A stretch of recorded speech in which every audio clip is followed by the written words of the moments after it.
Welcome to my channel Mathematics Can. I am Arsitas. Discuss the introductions of three-dimensional geometry. तो आज आपके लिए एक न्यू लेसन है। वो लेसन बिल्कुल कंप्लीट लेसन को एक ही शॉट में आपके लिए पूरा लेसन एक ही शॉट में आपको समझा देंगे और बिल्कुल आसान प्रोसेस से। तो लेसन का नाम है introduction to three dimensional geometry. तो थ्री डायमेंशनल मीन्स जिसमें लेंथ, ब्रेथ, हाइट तीनों है, that is called three dimensional geometry. तो थ्री डायमेंशनल ज्योमेट्री जैसे है तो इसी प्रेजेंट किसी भी पॉइंट का पोजीशन, सपोज ये आपका थ्री डायमेंशनल ज्योमेट्री में ये एक्स एक्सिस, ये वाई, ये जेड एक्सिस है। ये आपका एक्स वाई जेड तीन एक्सिस है, एक्स वाई ये Z axis, X Y Z. तो किसी भी पॉइंट, ये आपका पॉइंट इस फॉर्म में है, ये आपका लेंथ, ब्रेथ, हाइट, ये आपका लेंथ, ब्रेथ, हाइट इसी फॉर्म में है। और भी किसी भी पॉइंट का पोजीशन आपको जानकारी करना है तो आपका ये आपका थ्री डी फिगर में होगा। दैट मीन्स उसी पॉइंट का आपका एक्स एक्सिस पर होगा, वाई एक्सिस पर होगा और जेड एक्सिस पर होगा। मान लीजिए ये जो प्लेन है, सपोज इस साइड में जो प्लेन है, ये प्लेन आपका एक्स और जेड पर है, that is why this plane is X Z plane. ये जो प्लेन है, ये प्लेन आपका एक्स और वाई एक्सिस पर है, दैट इज वाई ये एक्स वाई प्लेन। ये जो प्लेन है वाई और जेड में है, इसलिए वाई जेड प्लेन। तो किसी भी प्लेन रिप्रेजेंट करने के लिए वो कौन सा एक्सिस पर है उसी एक्सिस को रिप्रेजेंट करना पड़ता है। जैसे मान लीजिए आपका एक्स और जेड दिखाई दे रहा है, इसलिए एक्स जेड प्लेन। इस साइड में एक्स और वाई दिखाई दे रहा है, इसलिए आपका एक्स वाई प्लेन। इस साइड में वाई और जेड है, इसलिए वाई जेड प्लेन।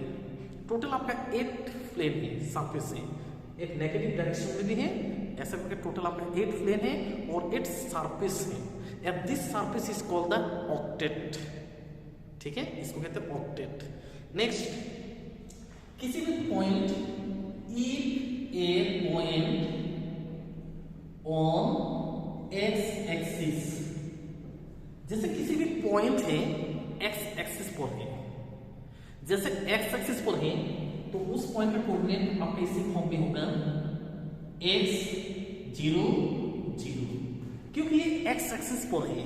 जैसा आपका एक्स एक्सिस पर है तो y और z का वैल्यू 0 है, तो उसी पॉइंट का कोऑर्डिनेट आपका x 0 0 होगा। ठीक, समझ में गया। नेक्स्ट, किसी भी पॉइंट जैसा आपका y एक्सिस पर है, if a point is lying on the y axis, then उसी पॉइंट का कोऑर्डिनेट होगा 0 y 0, क्योंकि y एक्सिस पर है तो बाकी 0 होगा। तो आपको ये समझ में आ गया मुझे लगता है। नेक्स्ट ये देखो, तो आपका ये पॉइंट का कोऑर्डिनेट कैसे निकलता है उसमें बिल्कुल क्लियर, कोई प्रॉब्लम नहीं है। Next, octet.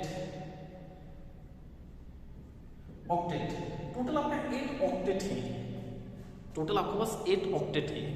तो आप किसी भी क्वेश्चन में ऑक्टेट निकालने के लिए जैसे माइनस साइन है उसमें डैश लगा देना है, सिंपल प्रोसेस।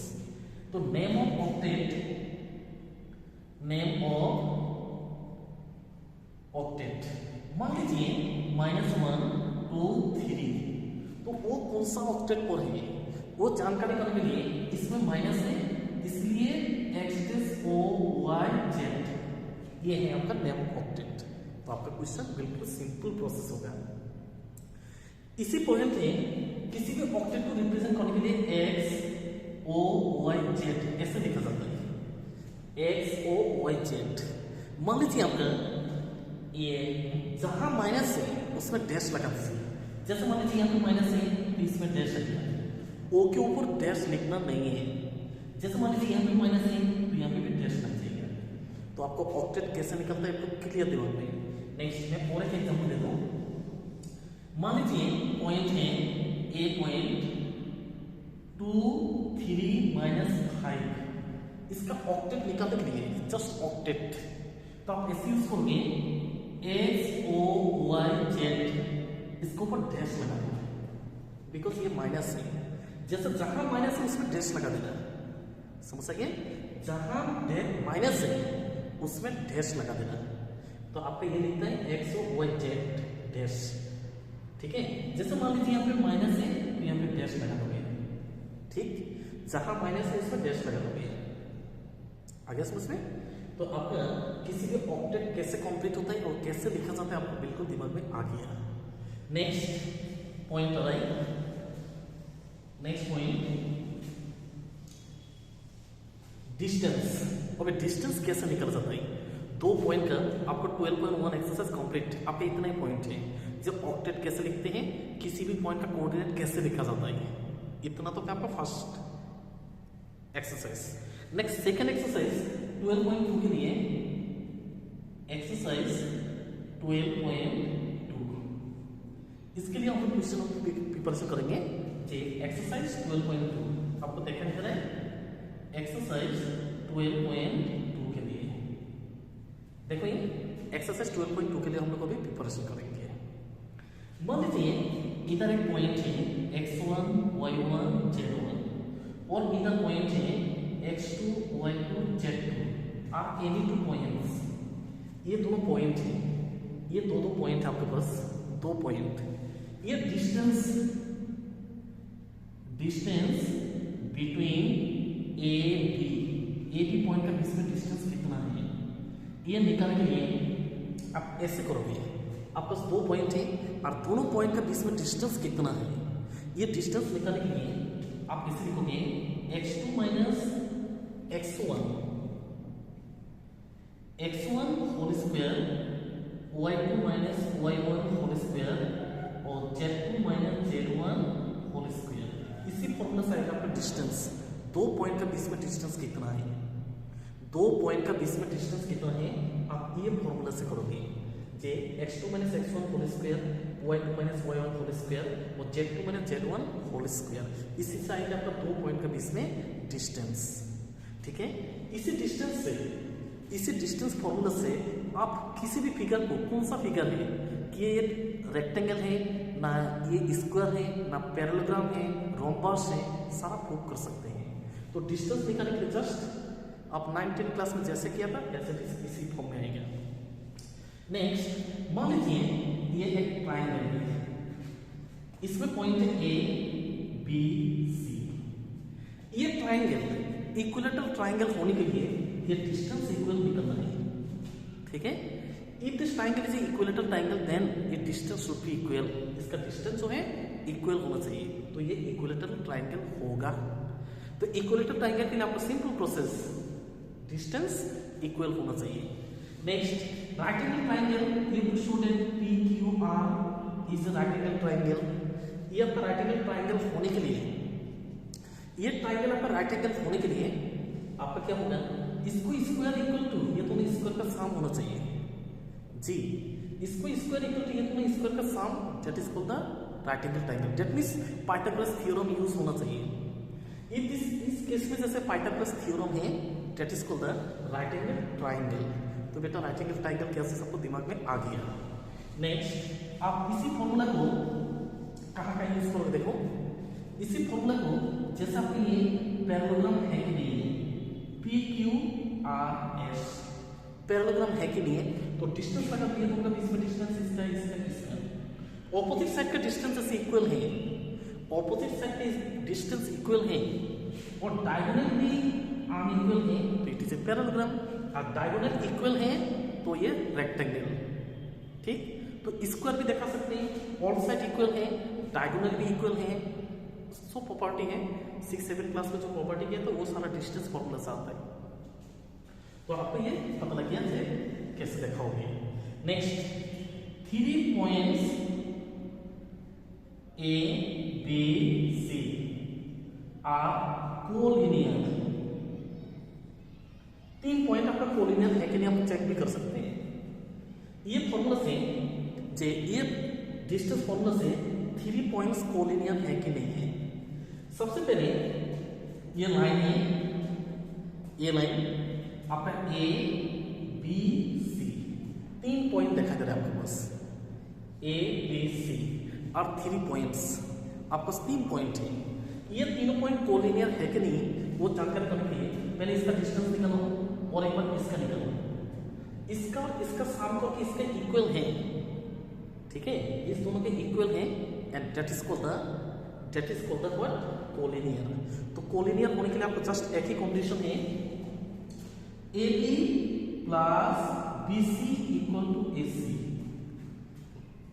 जो डिस्टेंस फॉर्मूला से आपको कोलिनियर कैसे दिखाओगे, इसका सम और इसका सम, ये दोनों का सम इक्वल टू AC का इक्वल है, that is called the collinear. अब कोलिनियर होने के लिए आपको जस्ट एक ही कंडीशन है, ये प्लस ये इक्वल टू टोटल। जैसे इसका और इसका सम करके टोटल का इक्वल है, that is called the collinear. तो आपका कोलिनियर दिखाने के लिए कंडीशन समझ में आ गया, कोई डाउट? क्लियर। नेक्स्ट आपका लास्ट एक पॉइंट है, लास्ट पॉइंट है जैसे सेक्शन फॉर्मूला। सेक्शन फॉर्मूला देखो, ये लास्ट पॉइंट आपका ये सेक्शन फॉर्मूला है। मान लीजिए इधर एक लाइन है, ए बी दो पॉइंट है, A and B are 2 points, आपके पास 2 पॉइंट है ए एंड बी, ठीक। इस कोऑर्डिनेट है x1 y1 z1 और इसका कोऑर्डिनेट x2 y2 z2। आप इन्हीं 2 पॉइंट्स, 2 पॉइंट है, इसी पॉइंट पे x y z, इसी पॉइंट पे m रेशियो n में इंटरसेक्ट हो गया, m रेशियो n में इसी पॉइंट में इंटरसेक्ट हो गया, तो इसी पॉइंट का कोऑर्डिनेट होगा जो निकालने का जो प्रोसेस है, and this process is called the section formula. तो सेक्शन फॉर्मूला है p x y z, ये आपका सेक्शन फॉर्मूला से point p x y z, ये हो गया आपका p। देखो ये x y z निकालने का जो प्रोसेस है, ये पॉइंट p। इस बार क्या करोगे, इस नंबर को पूरा के साथ इंटू करोगे, सिंपल प्रोसेस। ये जो रेशियो है, इस रेशियो को इसके पूरा के साथ इंटू करोगे, एक को इंटू करोगे m x1, ये नंबर इसके साथ इंटू किया, m y1 और m z1। देखो मैं कैसे किया, इस नंबर को इस तीनों के साथ इंटू करके ऐसे लिख दोगे, ठीक।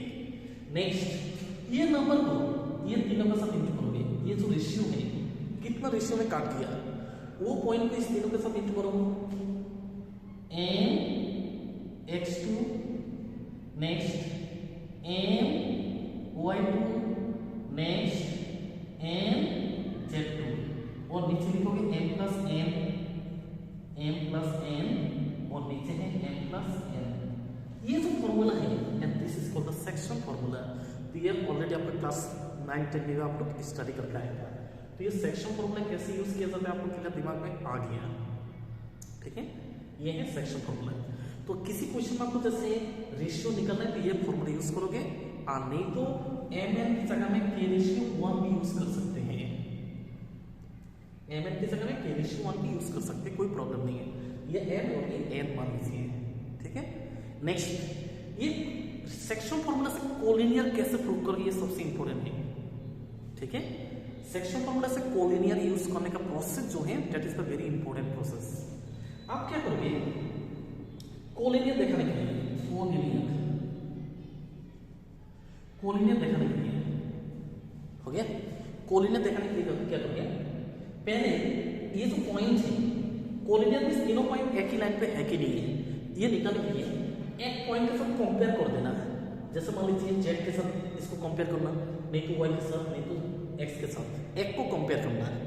कंपेयर करके आप के रेशियो 1 मान के कंपेयर कर देना, कंपेयर करके के का वैल्यू निकल जाएगा, जो भी पॉइंट है आपको निकल जाएगा। उस के का वैल्यू बाकी पॉइंट पे डाल देना, डालने के बाद इसका बराबर दिखाई दे रहा है तो it is called the collinear, otherwise no. तो कोलिनियर होने के लिए जस्ट एक ही कंडीशन है, उस के का वैल्यू निकालोगे, और के का वैल्यू निकाल के बाकी में जो कंपेयर किया था उसी को छोड़ के बाकी में डाल दो।